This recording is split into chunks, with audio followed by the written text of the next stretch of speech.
Hello, my fellow concerned friends, and welcome back to my channel. Thank you so much for showing up and watching and supporting me every single time I post. It genuinely means the world to me. And if you're new here, hello, welcome. Thank you so much for clicking on my video. Out of all of these other videos you could have clicked on, you chose mine, and I really appreciate that. I hope that you stick around and you get something beneficial from my content. The video that I saw this morning on my For You page had me actually scooping my jaw up off of the floor. I had a completely different video idea planned for today, but when I saw the video that I am going to show you in just a second, I had to talk about it. I had to say something because a lot of people do not realize that parents like this exist, and the children of these parents deserve to be advocated for. While I was refreshing my memory on the original video idea planned for today, I decided to take a break and go on TikTok and scroll, and that's when I saw the now deleted video by Divine Grace Ministries. And yes, guys, for once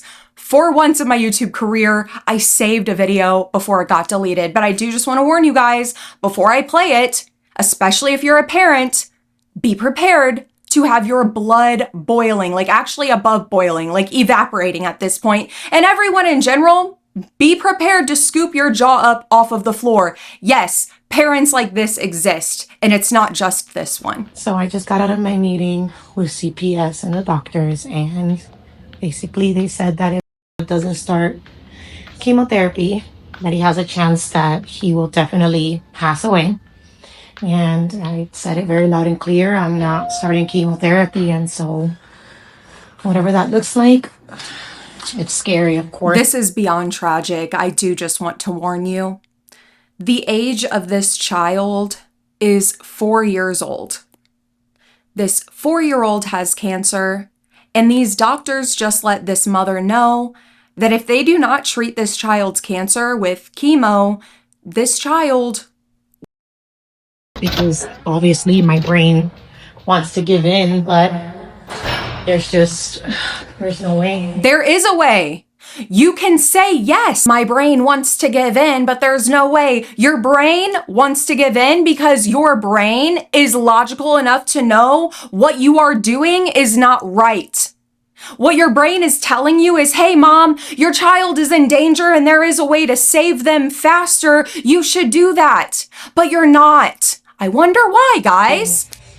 There's no way that they're telling me that this is the only way. He said that FDA doesn't mandate them. They don't mandate anything. And I can't sit here and say I know it all, but it doesn't sound right to me when I know that there are natural ways that he can be healed. And I know that he can.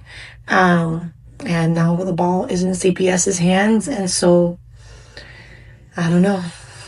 He probably would take my rights. I don't know if this is going to go to court. I do not understand the mind of a mother who can have her 4-year-old in such critical condition that doctors are saying, hey, you need to give your 4-year-old this life-saving treatment or their life might end. And as a mother, you're more worried about the natural alternatives that you could try first, and sitting there in the stairwell while your 4-year-old is alone in a hospital room contemplating, I guess I might lose my rights. It's in CPS's hands now. I might be going to court. Haha, who knows? You don't have time to worry about that, dude. Your child is in the hospital with cancer, and you're sitting here putting up a fight against CPS, who is trying to make your child have the best chance at living possible with the information and medicine that we currently have approved for children.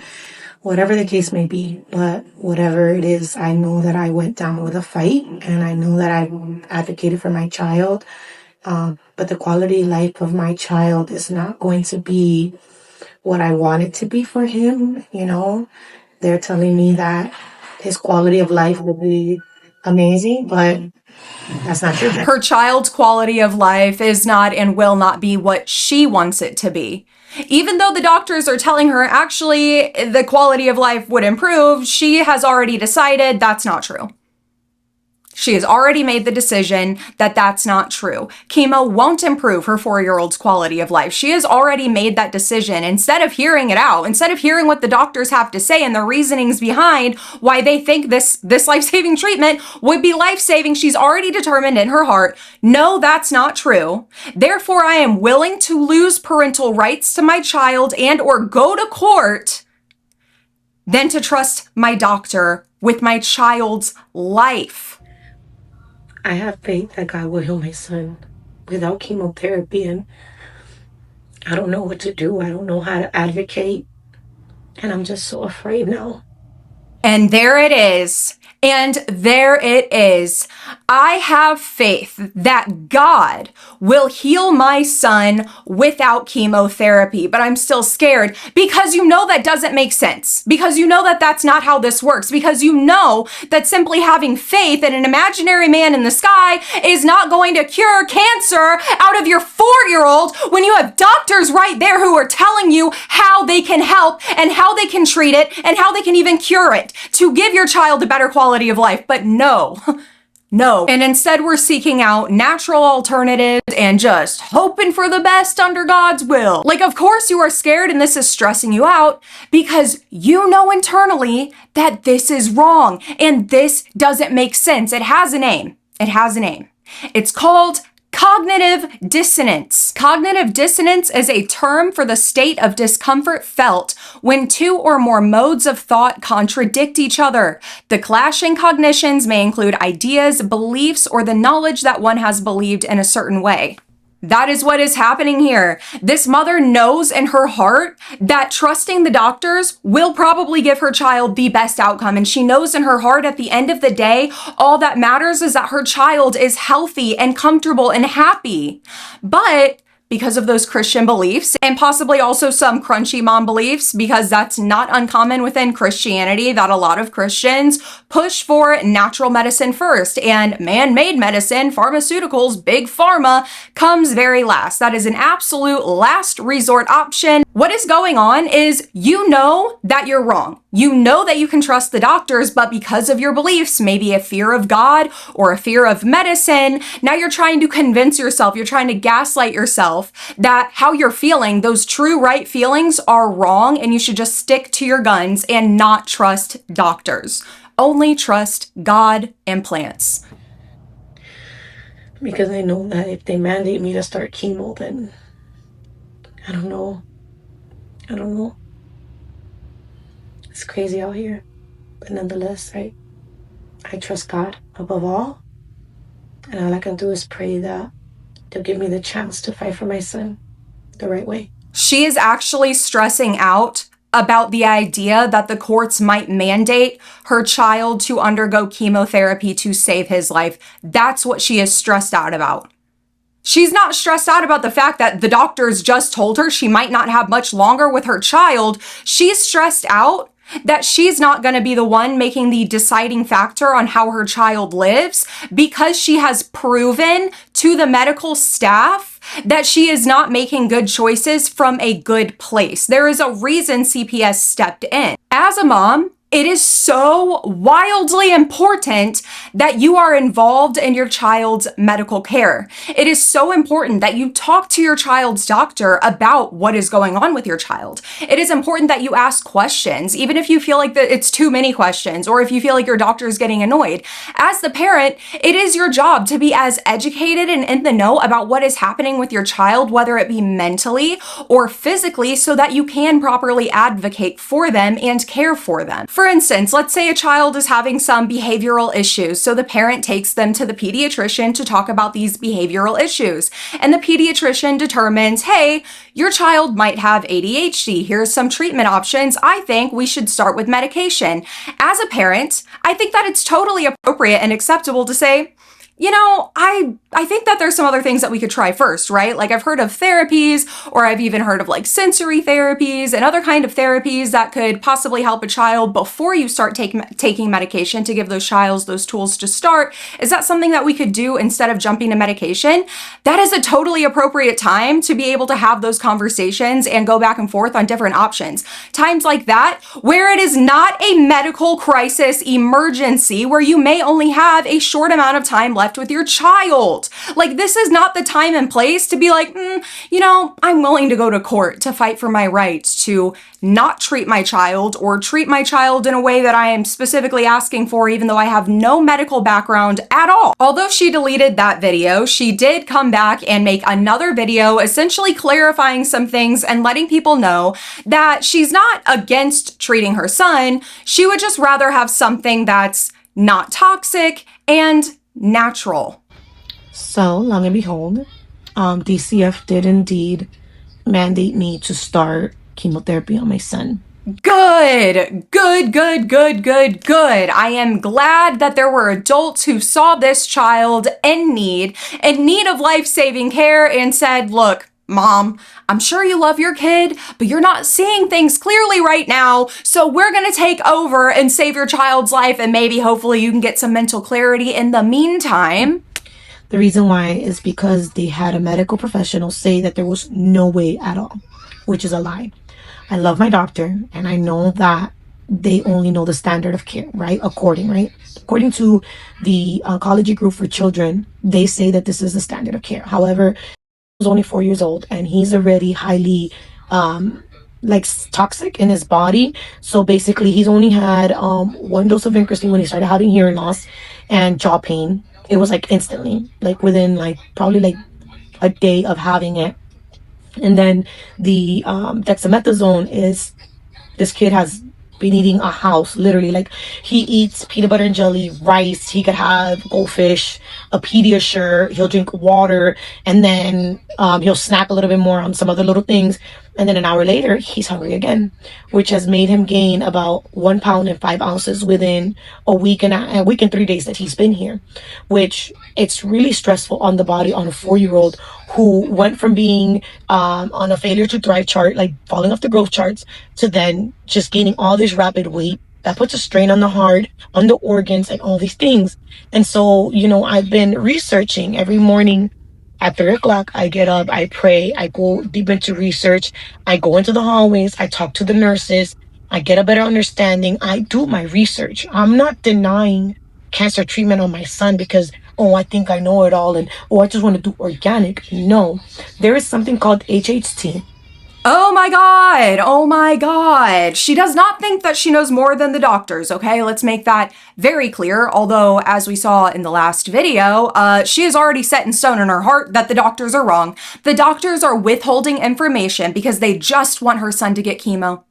That's the only thing that they want. They don't care if there's other options. They just want to prey on her son and give her son chemo. So they're refusing to consider any other option. Oh, but she doesn't know more than the doctors, right? She's done her research. She's done her 3 a.m. research and talked to the nurses and has determined that she has found a better solution to cure her son and save her son than the doctors have offered. And that is HHT. I am no medical professional by any means whatsoever, but I have found a few PubMed studies and articles that I have read through on HHT and how it reacts with cancer and exactly what it does and what it is. And again, I'm no expert, okay? And you scientists and you people in the medical field can correct me if I'm wrong or expand on the things that I'm saying, or you guys could just Google it yourself and read it yourself. But from my understanding, HHT is derived from the Chinese evergreen tree.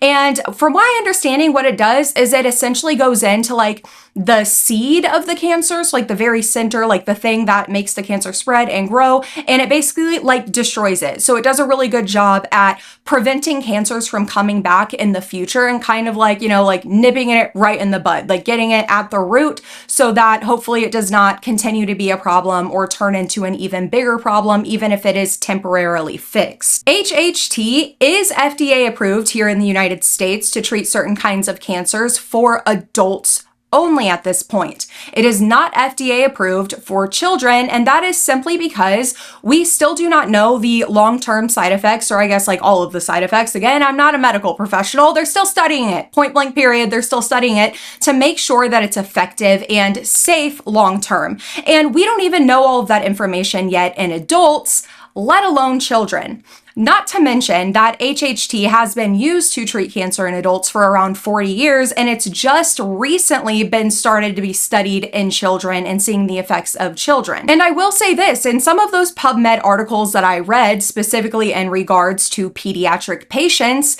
it does seem in these studies that we have so far that compared to chemotherapy, there are much better results in those children. And that's essentially what you're about to hear her say in the next part of her video, but I will just say this. There is more to HHT in treating cancer that I have not mentioned yet. And also that she will not mention. I don't know if it's because maybe she genuinely didn't see it in her grazing of the information, or if it's because she just wanted to see what she wanted to see that validated her perspective and her beliefs already. And I want to read it because I like to read things better, because that's just the way that I am. I think that it's just, anyways, it's an HHT, and it's a long abbreviation. However, it's proven and it's used worldwide. It's used worldwide. So even though the doctor is telling CPS, hey, this is the only standard I know, like this is the only way, he has a 90% survival rate. You're saying that even if my child loses the ability to walk, it's okay because he no longer has cancer. This is a 4-year-old boy.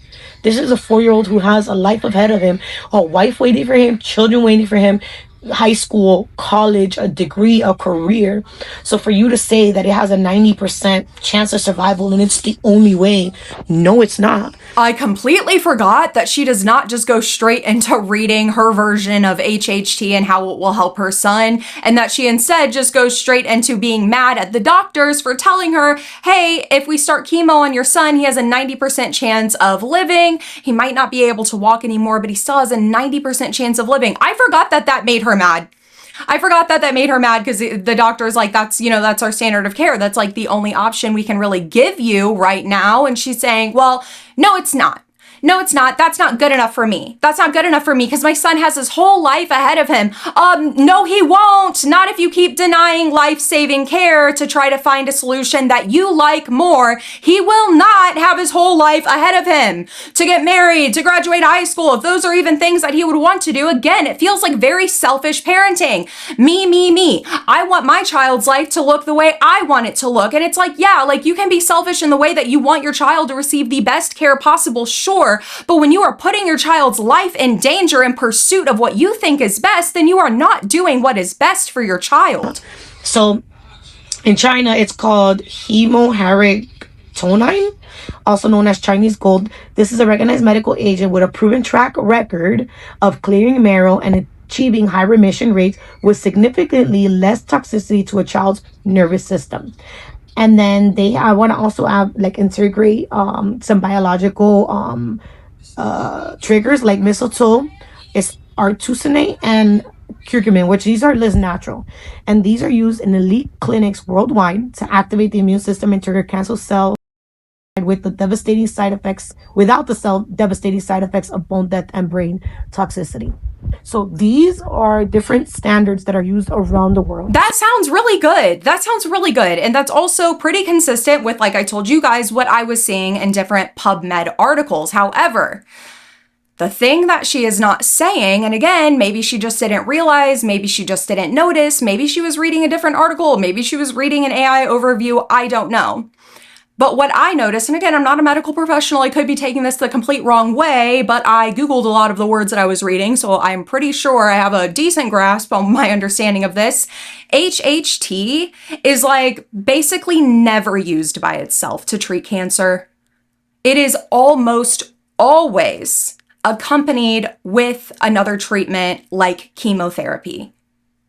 It is an assistant, okay? She does not want her child to go through chemotherapy. She wants her child to go through HHT because it's natural.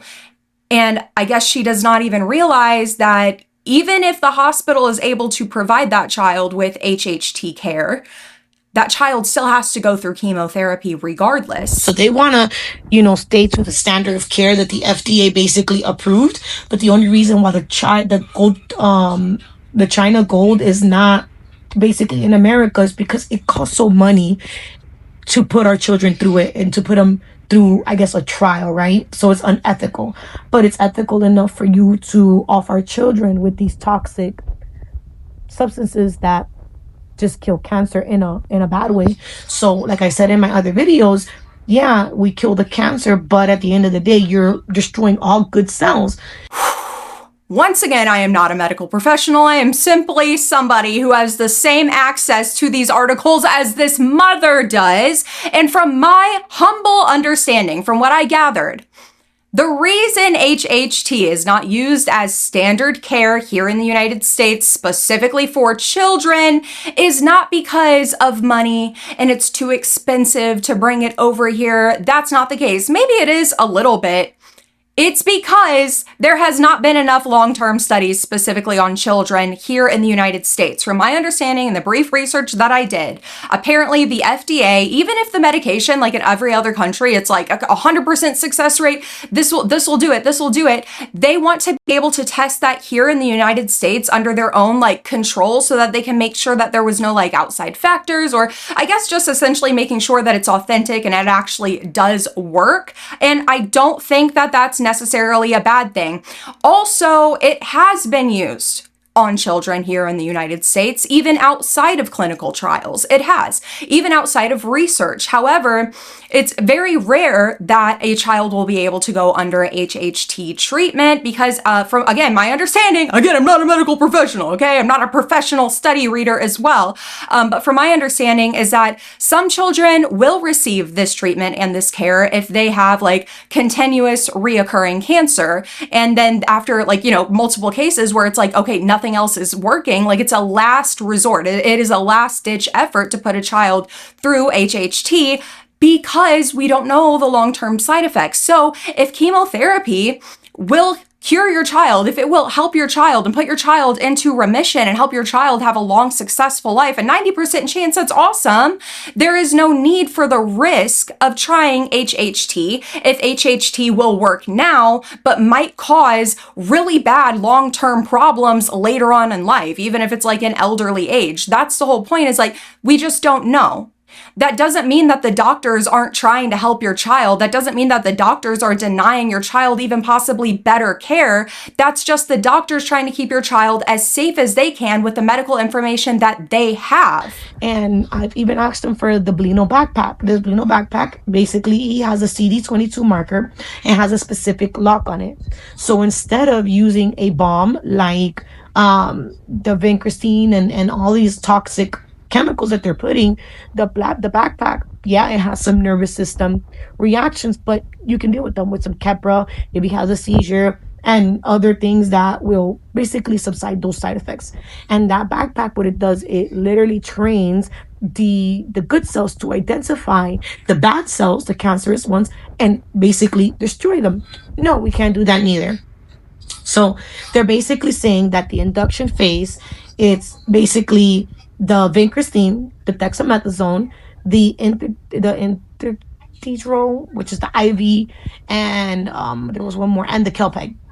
All four of these, they literally get the child in remission after a month. Okay, but then after that, they got to keep coming back for more, which that's where the bone density starts to die. That's when you see more of the toxicity down the line. However, experiencing at the beginning, so by the end of his 2-3 years, he won't have the ability to walk, talk. He'll have learning disabilities. Basically, he won't have no bone mass. I genuinely do not think I can take hearing this woman say toxic or toxicity anymore.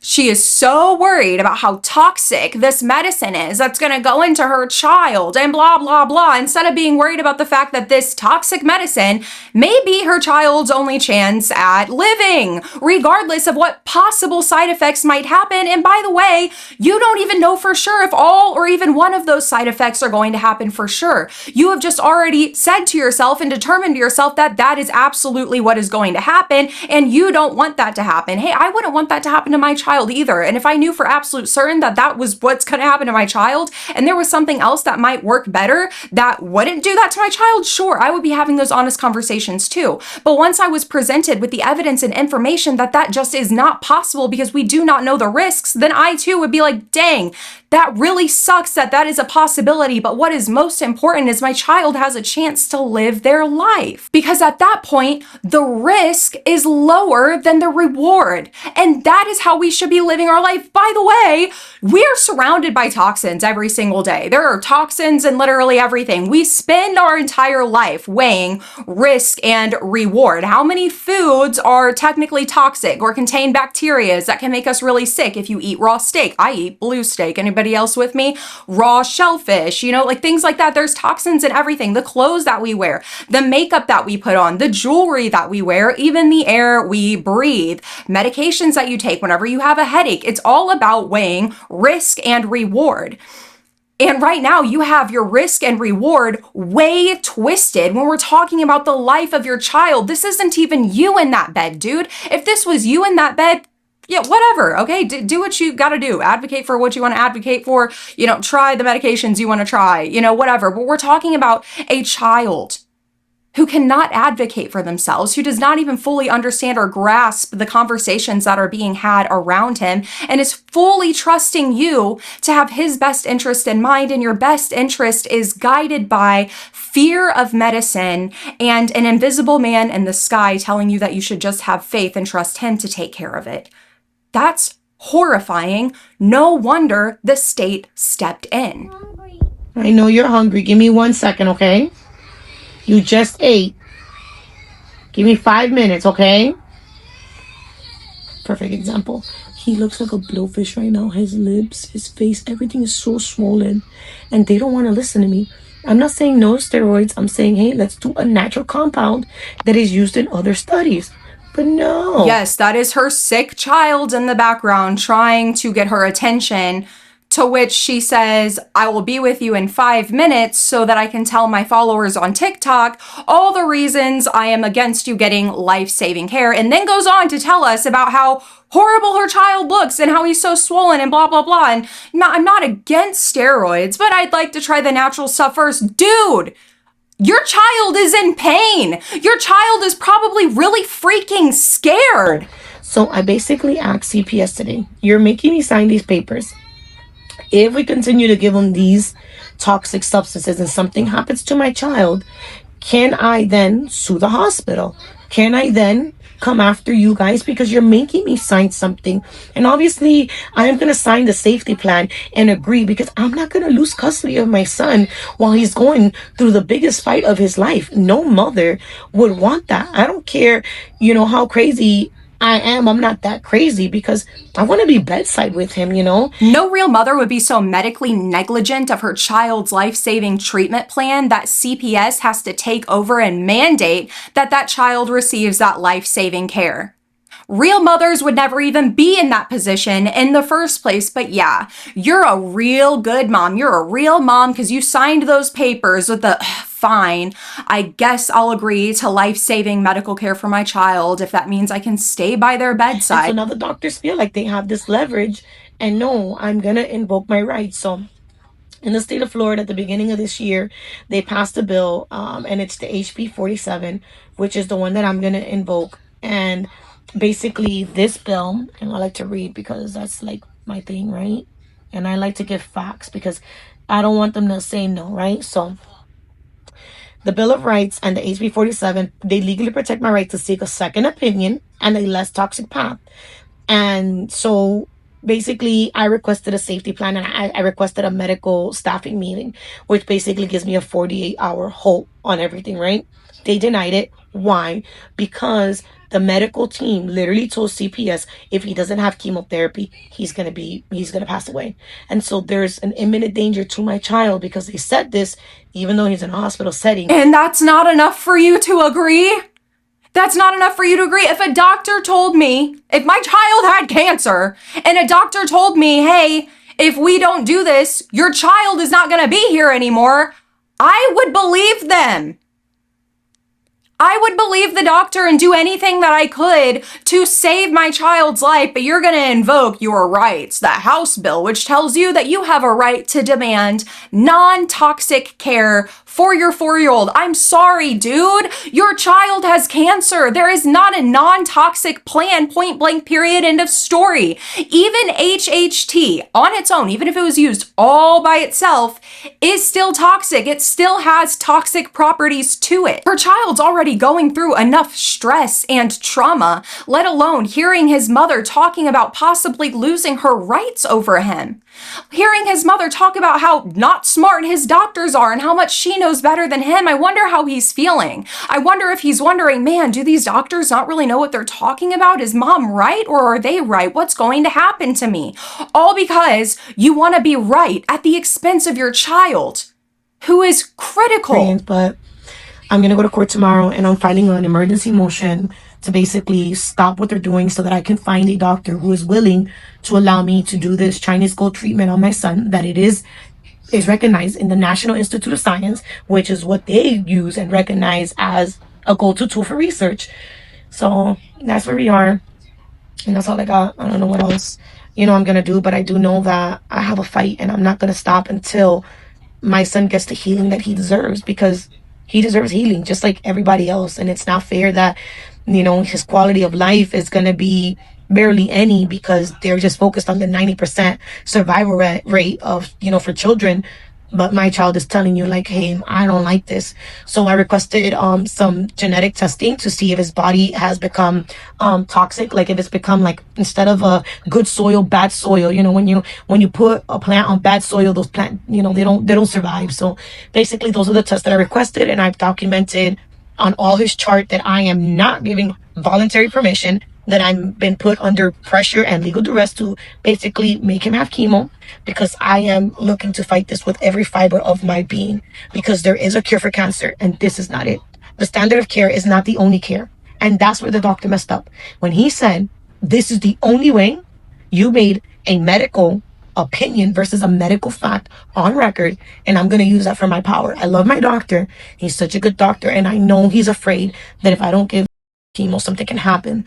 But to say such a statement when it's opposite of that, when there's so much more and we are just behind as a country because we have a corrupt government and a corrupt system, is not right, because you put him in a box, and now you have basically dismissed my whole entire family, and all the staff are awkward around me. Everybody's just awkward. They got to ask permission to do blood work now and pressure and all these things. Like, you're doing too much, and I don't got time for this. So the fight is tomorrow, and I'll be in court at 8 o'clock in the morning. So just pray for me, y'all, because it's wild out here. But guys, God's gonna get the glory. And I hope I got the last word. God bless. That was a lot. I know that was a lot. Here is my thing, is I don't necessarily fully disagree with her. Yeah, that doctor should not have said this is literally the only way. But honestly, at that point, you're just kind of getting caught up on semantics, because here in the United States, that is the standard of care. And the doctor can't really step out of that standard of care unless it's like, a really rare exception, which, like we talked about earlier, kids do undergo HHT treatment here in the United States, but it's on very rare occasions when absolutely nothing else has worked. When nothing else has worked, that's when children receive HHT. So I fully understand her frustration and anger, and being able to look elsewhere and see, well, those children are getting better help than what you're offering my child, but we need to understand that we're not there. And it sucks, and we can say that it's unfair, and we can say that our government needs to catch up, and it does. Our healthcare here in America, if you're not American, is literally armpits, deeper than armpits. I am so serious. I just went to the dentist not long ago because although it does not, look like it right off the bat, my teeth are really, really bad. I have a lot of cavities. I have 2 teeth that are literally falling apart, and they quoted me about a little bit shy of $8,000 to fix my teeth. $8,000. I don't have that money. My husband was quoted like double that, a little bit more, like double that. His are a lot worse than mine. And that is before we even get to the point where we fix like my teeth alignment and my crowding and my crossbite. That comes after.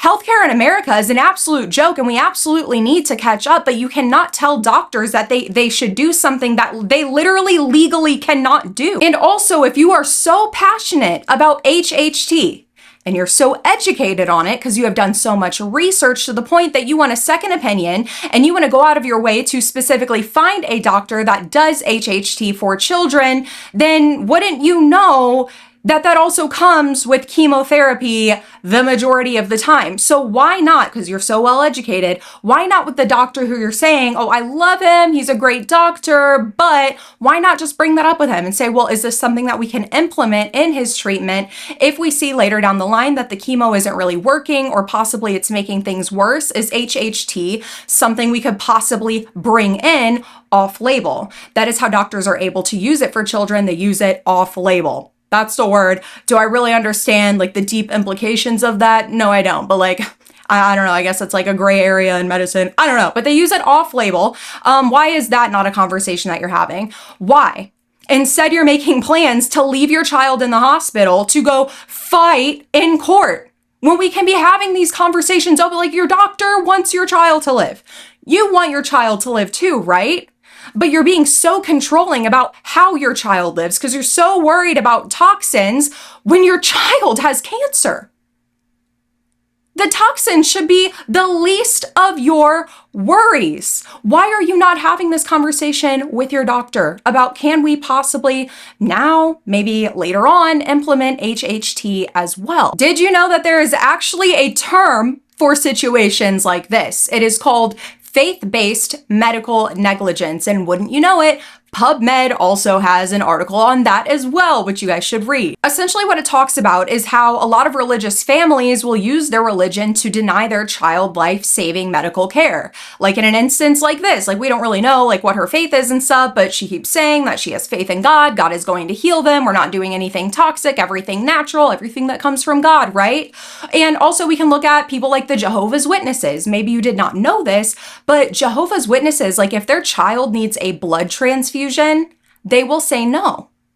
They will say no, and they will let their child because their faith tells them to. And what's really sad is that there are states and regions here in the United States where that choice is actually protected under law, even though it is literally taking the life of children every single day. And not even just Jehovah's Witnesses, not even just situations like this, but really anything where the parent's faith is directly intervening with life-saving care of that child. It takes the lives of children every single day, and it breaks my heart that there are parents out there who genuinely love God more than their own children, more than the own beings that they created and brought into this world and held since they were teeny tiny and watched grow and grow and grow. They can see that child suffering and deny that child care because a voice in their head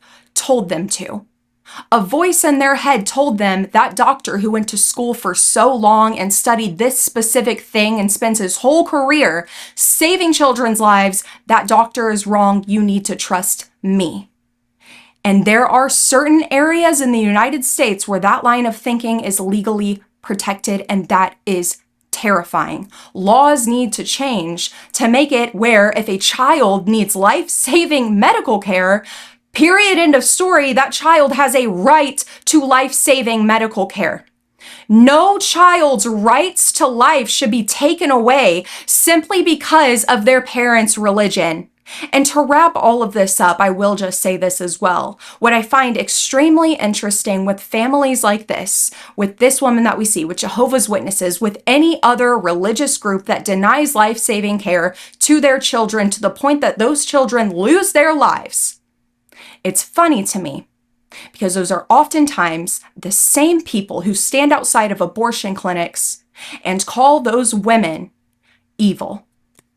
But that's all I have for you guys today. Thank you so much for watching. If you enjoyed this video, don't forget to like and subscribe. I am really interested to see your guys' thoughts down below in the comments. This whole situation is really sad.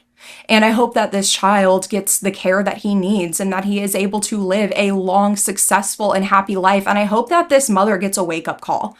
I really do hope that somebody in the hospital, a psychiatrist, a psychologist, somebody pulls her aside and wakes her up and says, dude, I get it, you have faith, but God's not coming down. God's not coming down from the clouds right now. It is now or never, and your child deserves you.